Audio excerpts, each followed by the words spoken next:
मुस्लिम town Ichhra चौक पर traffic का बेहंगम तूफान और हरकत खुदा का शोर क़यामत सुगरा की सी कैफियत पैदा किए हुए था। अब्बा अपनी राजदुलारी कार के लिए एहतियात से रास्ता बनाने की जुस्तजू में थे। ऐसे हालात में एक नाजुक मजाज पाकिस्तानी होने के नाते मेरे अंदर का फ़लसफ़ी जाग उठा और मैंने फतवा जारी कर दिया कि अगले 50 साल में भी ये कौम तरक्की नहीं कर सकती। महदूद वसाइल और मसाइल का अंबार इस कौम को कभी आगे बढ़ने नहीं देगा। घिसा पेटा फ़लसफ़ा झाड़ने के बाद मैंने आराम से अपना सर नशिस्त की पुश्त के साथ टिका दिया। अगले ही लम्हे अब्बा की ज़ोरदार तरदीद ने मेरी तज़िया निगारी का शराज़ा बिखेर दिया। अब्बा ने लाहौरी अंदाज में एक बार फिर अपनी तरदीद को आगे बढ़ाते हुए कहा, ले क्यों नहीं कर सकती ये कौम तरक्की? जब मुझ जैसा आम सा बंदा साइकिल से कार तक का फासला अपने बलबूते पर तय कर सकता है तो फिर एक मुल्क तरक्की क्यों नहीं कर सकता? बात तो वसाइल के इस्तेमाल की है, इनकी कमी या ज्यादती की नहीं। अब्बा की सीधी और साफ बात ने मुझे खामोश करवा दिया। सच्ची बात के सामने बेअमल फहम फरासत हमेशा खोखली मालूम होती है।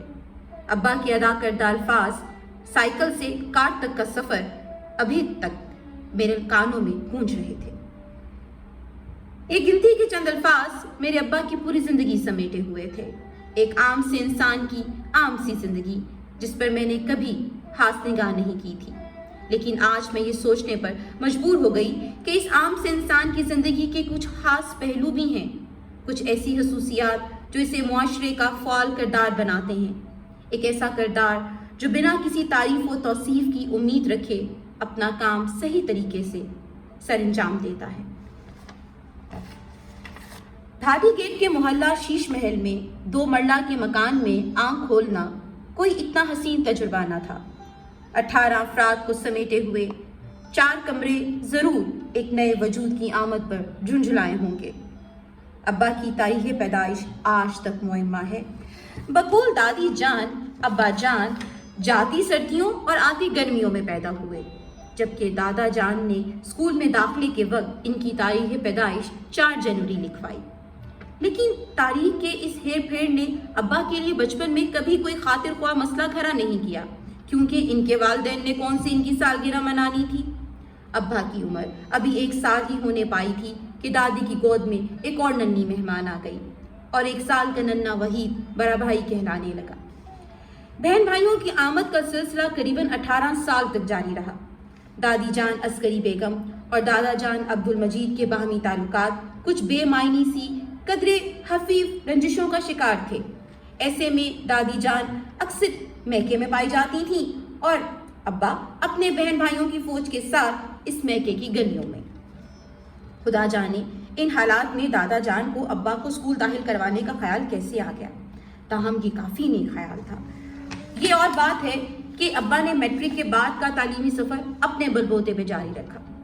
अब्बा ने तालीमी सफ़र का आगाज़ भाटी गेट के नूर मोहल्ला में कायम एक छोटे से स्कूल से किया और फिर इस्लामिया हाई स्कूल से मैट्रिक किया। मोहल्ला शीश महल का माहौल तालीमी लिहाज से कतई मुअस्सर न था, ताहम इस महल्ले ने हफीज़ कारदार जैसे नामी गरामी क्रिकेटर ज़रूर पैदा किए। बचपन ही से अब्बा का रुझान क्रिकेट की तरफ था। स्कूल की नुमाइंदगी करते हुए उन्होंने काफ़ी मैचेस भी खेले।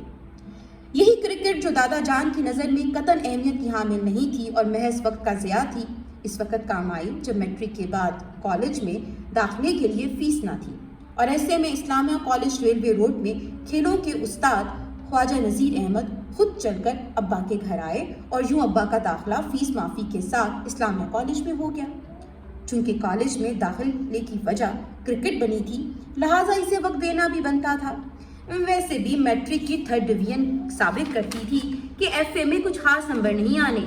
हुआ भी कुछ यूँ, एफए में अब्बा के 2 मज़ामीन में सप्ली आ गई, ताहम सप्लीमेंट्री इम्तहानात में ये 2 मज़ामीन पास कर लिए गए। बीए के लिए इस्लामिया कॉलेज सिविल लाइंस का इंतखाब किया गया।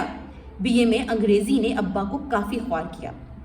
2 बार मुसलसल अंग्रेज़ी के मजमून में फेल होने के बाद आखिरकार अब्बा पास हो ही गए।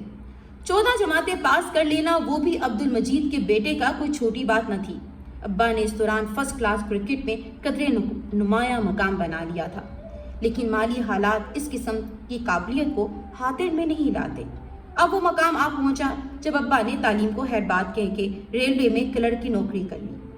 یہ نوکری بھی کرکٹ کی وجہ سے ملی تھی۔ ابا کا شوق اب ان کی روزی بن چکا تھا۔